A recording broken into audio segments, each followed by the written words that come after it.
बच्चों, आज के इस संस्कृत के वीडियो में सभी का स्वागत है। आज हम लोग कक्षा 8 की संस्कृत की पुस्तक रुचिरा तृतीय भाग का पहले पाठ का शेष भाग पढ़ेंगे। प्रथमः पाठः सुभाषितानि, ये हम लोगों ने पिछले वीडियो में शुरू किया था और आज हम उसका शेष अंश पूरा कराएंगे। तो इसमें हम लोगों ने पढ़ा था गुणा गुणगेषु गुणा भवन्ति ते निर्गुणं प्राप्य भवन्ति दोषाः सुस्वादु तोयाः प्रभवन्ति नद्यः समुद्रमासाद्य भवन्त्यपेयाः। तो ये पहला श्लोक हम लोगों ने शुरुआत की थी और इसके बाद का हम लोग चार श्लोक हम लोगों ने कल पढ़ा था। तो इसके आगे का श्लोक आज हम लोग पढ़ने से पहले इन श्लोकों के बारे में थोड़ा सा पुनरावृत्ति करेंगे और फिर हम लोग शेष श्लोकों को पूरा करेंगे। तो सभी बच्चे अपनी रुचिरा तृतीय भाग का ये श्लोक निकाल लेंगे। प्रथमा पाठः सुभाषितानि।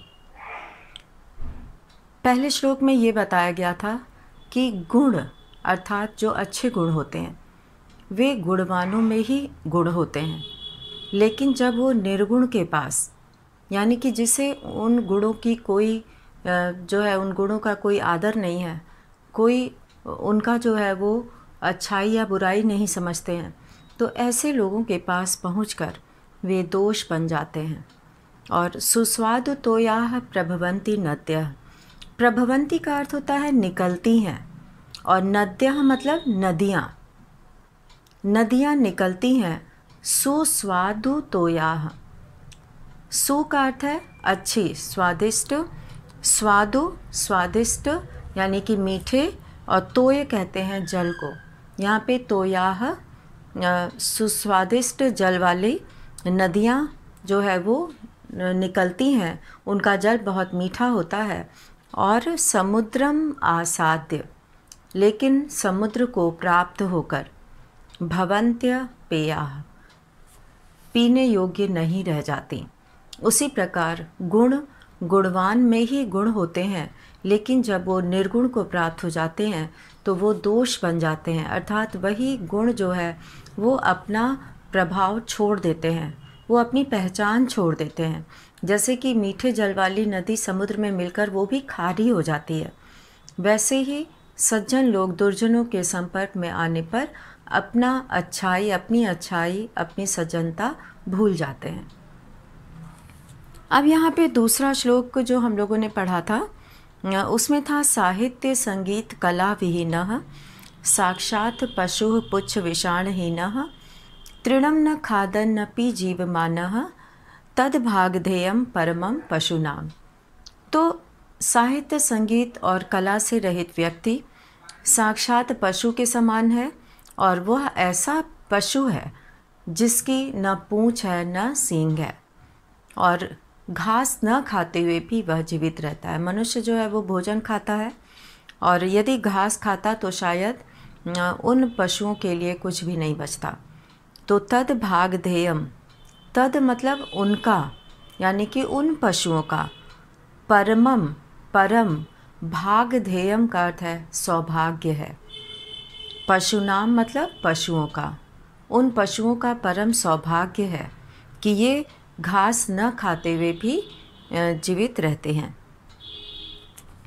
और तीसरे श्लोक में ये बताया गया था कि लुब्धस्य नश्यति यशः पिशुनस्य मैत्री नष्टक्रियस्य कुलम अर्थपरस्य धर्मः। लालची का यश नष्ट हो जाता है। लालच में वो जो है अपने अच्छे कार्यों से मनुष्य जो यश प्राप्त करता है, जो उसका नाम होता है उसके अच्छे गुणों के कारण, अच्छे कार्यों के कारण, तो वह नष्ट हो जाता है लालच से। पिशुनस्य मैत्री, और चुगली करने वाले की मित्रता, नष्ट क्रियस्य, और जिसकी क्रियाएं नष्ट हो चुकी हैं, जिन्होंने क्रिया करना छोड़ दिया है, ऐसे लोगों का कुलम अर्थात कुल परिवार नष्ट हो जाता है। अर्थपरस्य धर्म, और धन परायण का, जो केवल धन चाहते हैं, उनका धर्म नष्ट हो जाता है। विद्याफलम व्यसनिनः कृपणस्य सौख्यम। और जो व्यसनी हैं अर्थात जो बुरी आदतों वाले हैं, जिनके अंदर बुराई है, उनका विद्या प्राप्त करने का, ज्ञान प्राप्त करने का फल नष्ट हो जाता है। कृपणस्य सौख्यम, और कंजूस का सुख, अर्थात कंजूसी के कारण वो उसका धन होते हुए भी वो सुख नहीं उठा पाता और उसका सुख नष्ट हो जाता है। कहने का मतलब है कि वह सुख साधन नहीं जो है खर्च करता और वो सुखी नहीं हो पाता। और राज्यम प्रमत्त सचिवस्य, और ऐसे राजा का राज्य जिसके मंत्री कर्तव्य से विमुख रहने वाले हैं, जो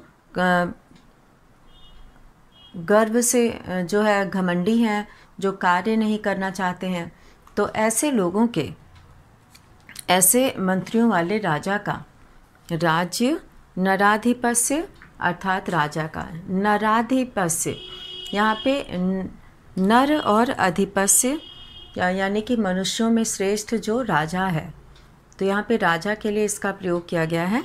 तो राजा, ऐसे राजा का राज्य नष्ट हो जाता है जिसके मंत्री जो है कर्तव्य ठीक से नहीं करते हैं और वे जो है आलसी हैं, कार्य ठीक से नहीं करते हैं, तो ऐसे राजा का राज्य नष्ट हो जाता है। और अब हम लोग यहाँ पे चौथा श्लोक पढ़ेंगे जो कल हम लोगों ने लास्ट में पढ़ा था। तो इसमें हम लोग जाने थे कि पीत्वा रसम तु कटुकम मधुरम समानम, माधुर्यम एव जनयेन मधुमक्षिकासौ। इसमें उच्चारण पर ध्यान देना है। और पीत्वा का अर्थ होता है पीकर, रसम तो अर्थात रस, यानी कि जैसे फूलों का रस होता है, तो रस को कटुकम मधुरम समानम, यानी कि कड़वा और मीठा दोनों को समान रूप से, समानम का अर्थ होता है समान रूप से पीकर, माधुर्यमेव, माधुर्यमेव में दो पद है, माधुर्य, माधुर्यम, माधुर्यम और एव। तो माधुर्यम एव दोनों मिलकर माधुर्यमेव बन गया है।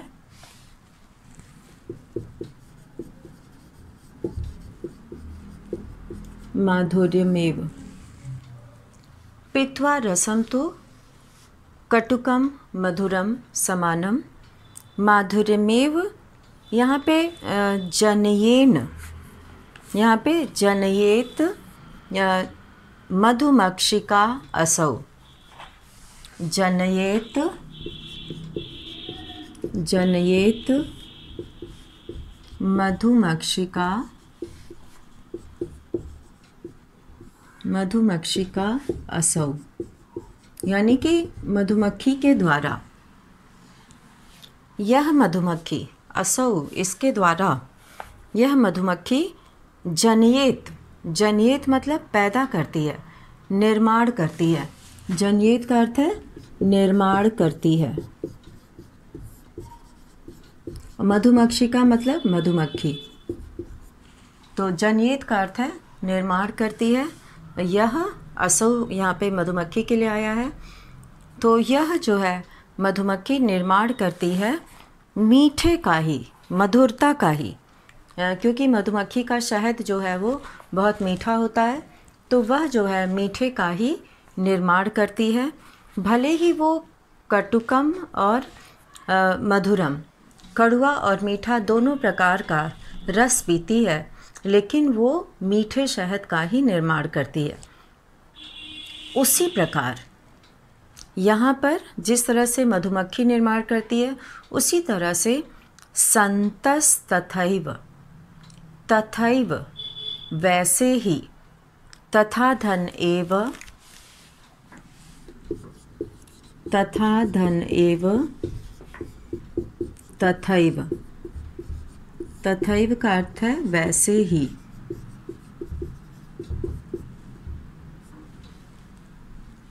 तथा धन एव, तथैव, और इसका अर्थ है वैसे ही। वैसे ही संतः, संतः मतलब संत लोग, सज्जन लोग। सम सज्जन दुर्जना नाम। सम का अर्थ है एक बराबर, सम का अर्थ है एक बराबर। सज्जन और दुर्जन, सज्जन अच्छे लोग, दुर्जन बुरे लोग। तो सज्जन और दुर्जन लोगों के दुर्जना नाम, यानी कि अच्छे और बुरे दोनों लोगों के एक समान। श्रुत्वा सुनकर, क्या सुनकर? वचः, वचः मतलब वचन को, उनकी बातों को, अच्छे और बुरे दोनों लोगों की बातों को श्रुत्वा सुनकर। यहाँ पर श्रुत्वा पद आया है। श्रुत्वा का अर्थ है सुनकर। कत्वा प्रत्यय है इसमें, श्रुत्वा में यहाँ पे कत्वा प्रत्यय का प्रयोग हुआ है। तो दोनों तरह की बातों को सुनकर मधुर सुक्त रसम सृजन्ति। सृजन्ति मतलब निर्माण करते हैं।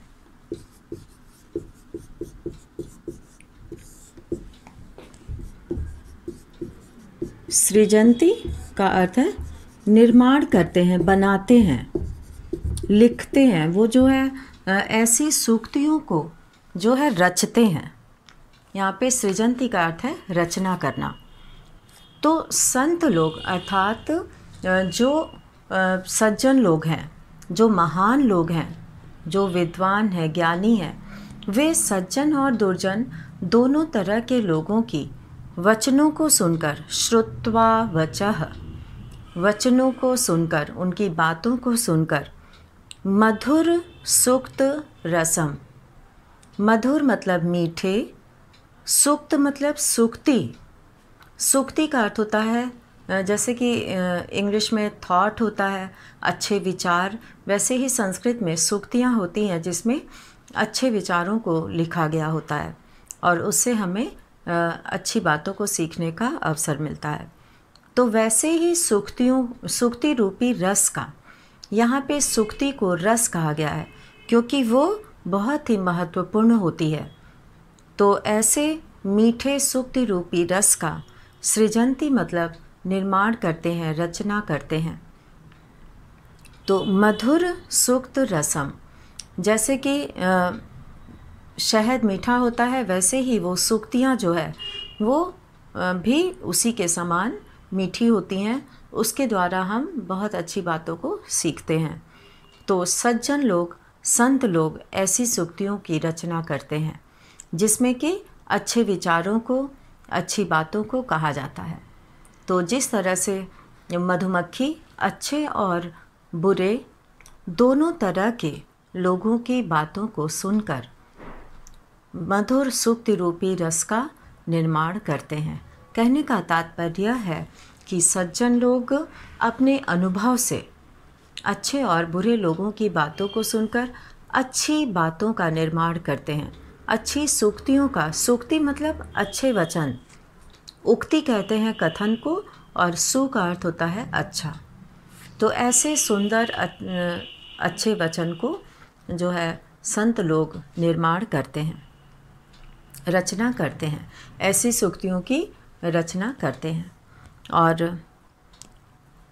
अब हम लोग यहाँ पर 5वां श्लोक पढ़ेंगे।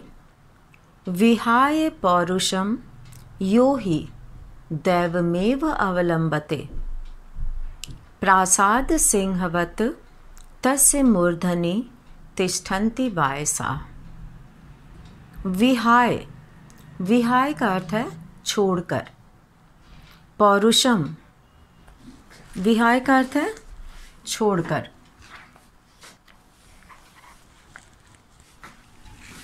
पौरुषम कहते हैं परिश्रम को।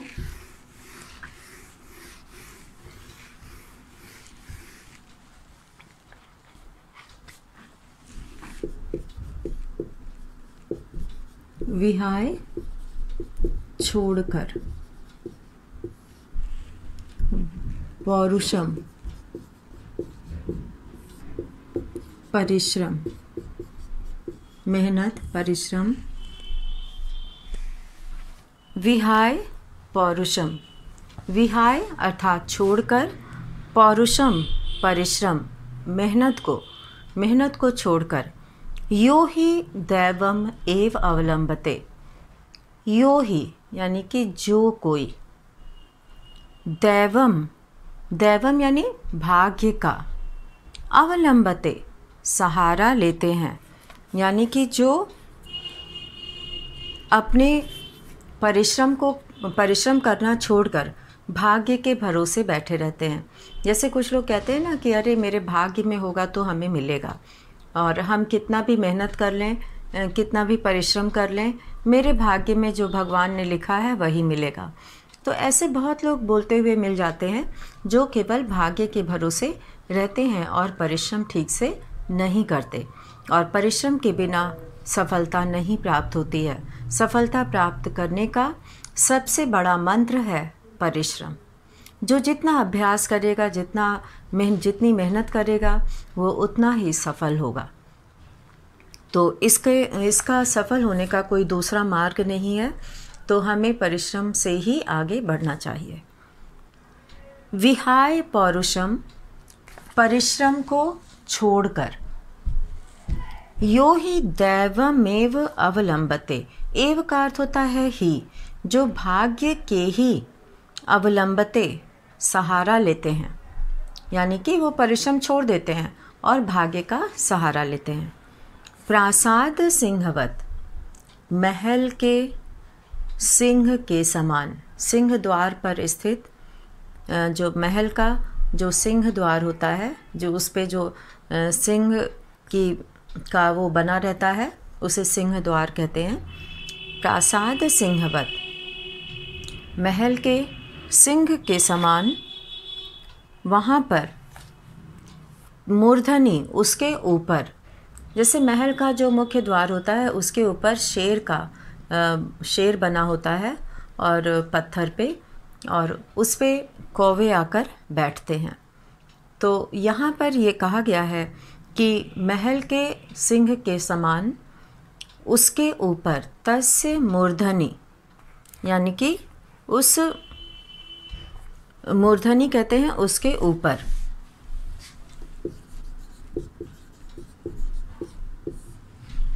मूर्धनि यानी कि ऊपर। तिष्ठन्ति, तिष्ठन्ति मतलब बैठते हैं। तिष्ठन्ति का अर्थ है बैठते हैं। तिष्ठ धातु से बना है ये धातु रूप है, और तिष्ठन्ति क्रियापद है, और तिष्ठ का अर्थ होता है बैठना। तो ऐसे सिंह द्वार पर वायसाह, कौए, वायसाह, वायसाह कहा गया है कौए को। जो कौवा है वो उस पर बैठता है, और उसके भाग्य में और कुछ नहीं आता। तो इस तरह से यहाँ पर ये कहा गया है कि जो परिश्रम को त्याग कर केवल भाग्य के सहारे, भाग्य का ही सहारा लेते हैं, तो वो महल के सिंह द्वार पर बैठे हुए कौवे की तरह, उनके भाग्य में और कुछ नहीं आता। तो प्रासाद सिंहवत तस्य मूर्धनि तिष्ठन्ति वायसाः। तो यहाँ पर ये कहा गया है कि अगर हमें कुछ प्राप्त करना है, कुछ पाना है, तो हमें परिश्रम करना चाहिए, भाग्य के सहारे नहीं बैठना चाहिए। अब यहाँ पे हम लोग पढ़ेंगे छठा श्लोक, और इस श्लोक में ये कहा गया है, पेड़ों का महत्व तो सभी जानते हैं, और इसके द्वारा हम लोग फूल, फल, पत्ते और इसकी डाल, जो टहनियाँ होती हैं, इसका जो छाल होता है, इसका जो जड़ होता है, वो वृक्ष का सभी भाग उपयोग में लाया जाता है। तो ये सभी हमारे लिए लाभकारी हैं। तो इस श्लोक के माध्यम से पेड़ को, वृक्ष को सबसे बड़ा धनवान कहा गया है। यानी कि पेड़ ऐसा है कि उसके पास से व्यक्ति खाली हाथ नहीं लौटता। उसका फल फूल ये सारी चीज़ें हमारे काम आती हैं। तो इसी के महत्व को बताते हुए यहाँ पे बहुत ही सुंदर वर्णन किया गया है। पुष्प पत्र, ये पूरी एक जो पंक्ति है ये पूरा एक शब्द है और हर शब्द एक दूसरे से जुड़ा हुआ है। तो संधि होने से ये सभी शब्द जो है वो जुड़े हुए हैं। तो पुष्प पत्र फल छाया। पुष्प कहते हैं फूल को, पत्र कहते हैं पत्ते को। पत्र का अर्थ है यहाँ पर पत्ता, पत्र का अर्थ है पत्ता, और पुष्प का अर्थ होता है फूल और पत्र का अर्थ है पत्ता। फल, फल सभी लोग जानते हैं कि पेड़ों में फल लगते हैं। फल, छाया और छाया। मूल वल्कल, मूल यानी कि जड़, मूल कहते हैं जड़ को।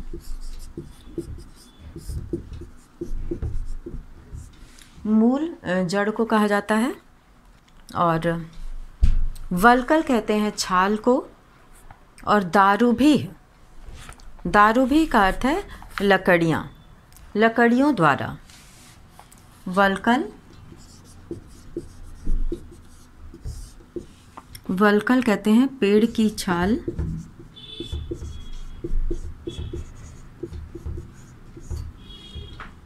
और दारूभी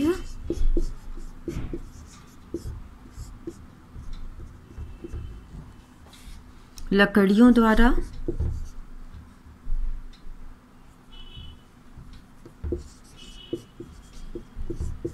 लकड़ियों द्वारा। दारूभी। तो यहाँ पे ये सभी जो है वो पेड़ के भाग हैं। पत्र, पत्ता, मूल, जड़, वल्कल पेड़ की छाल, दारूभी, लकड़ियाँ। तो ये सभी जो है पुष्प, पत्र, फल, छाया, और पेड़ों से छाया भी मिलती है, और मूल यानी कि जड़ और उसकी छाल वल्कल, और दारूभी अर्थात लकड़ियाँ, ये सभी पेड़ के पास है। धन्याः महिरुहाः, धन्याः धन्य है, महान है। महिरुहाः, महिरुहाः का अर्थ है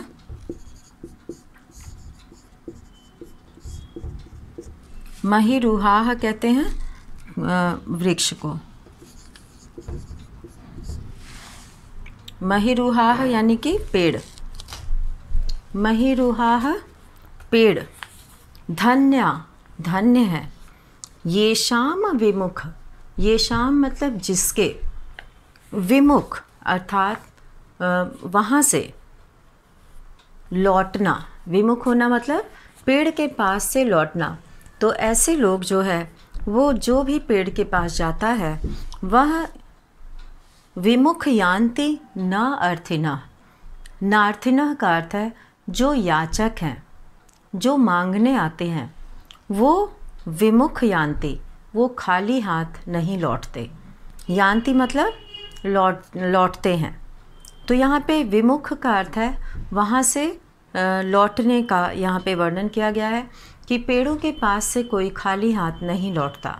वहाँ पर पेड़ इतने धन्य हैं, इतने महान हैं, उनके पास छाया है, पत्ते हैं, जड़, मूल, लकड़ियाँ, ये फल फूल पुष्प, ये सभी से वो बहुत ही जो है समृद्ध हैं और उनसे हमें कुछ न कुछ प्राप्त होता रहता है। वहाँ से कोई खाली हाथ नहीं लौटता। तो ये शाम मतलब जिनसे विमुख यान्ति नार्थिना, यानी कि याचक खाली हाथ नहीं लौटता। तो इस तरह से यहाँ पे इस श्लोक के माध्यम से ये बताया गया कि किस तरह से पेड़ जो है हमें इतनी सारी चीज़ें देते हैं और खुद धूप में खड़े होकर हमें छाया देते हैं। अपने फलों को स्वयं नहीं खाते, वे हमेशा जो है दूसरों को फल देते हैं, हमें फल देते हैं। तो इस तरह से पेड़ों के लाभ के बारे में जितना कहा जाए कम है।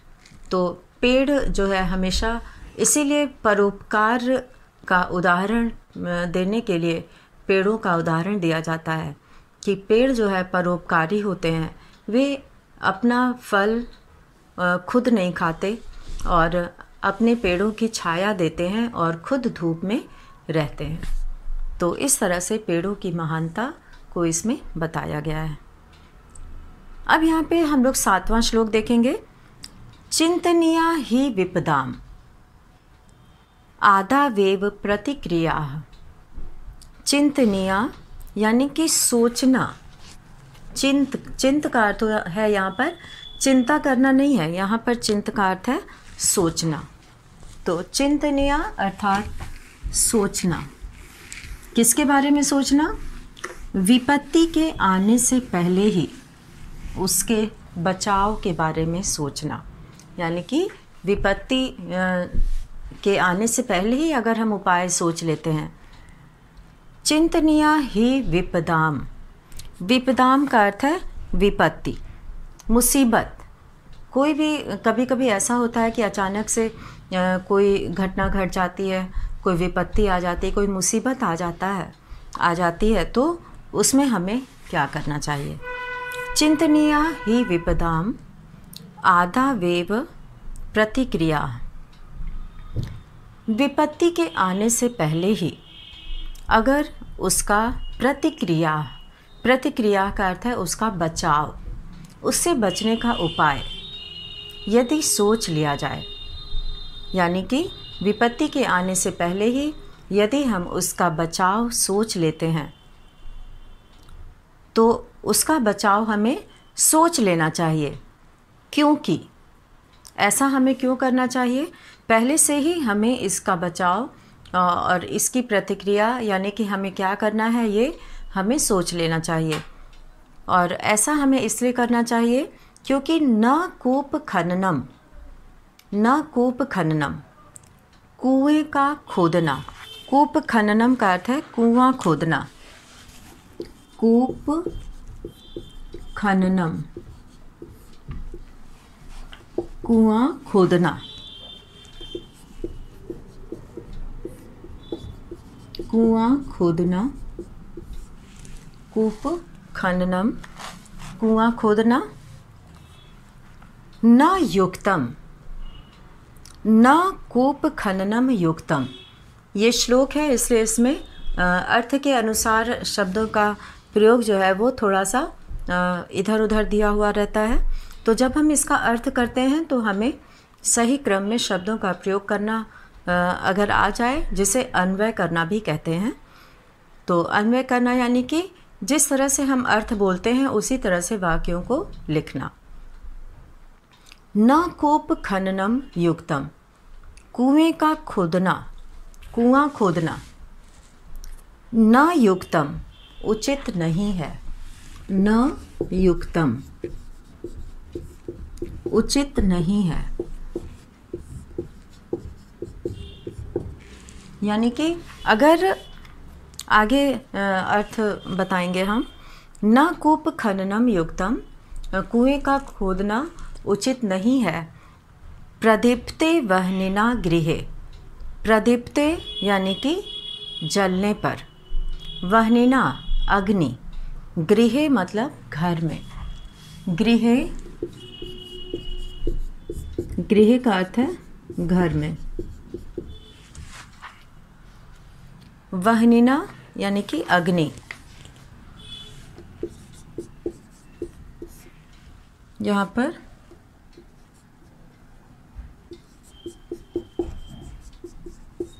अग्नि कहते हैं आग को। अग्नि द्वारा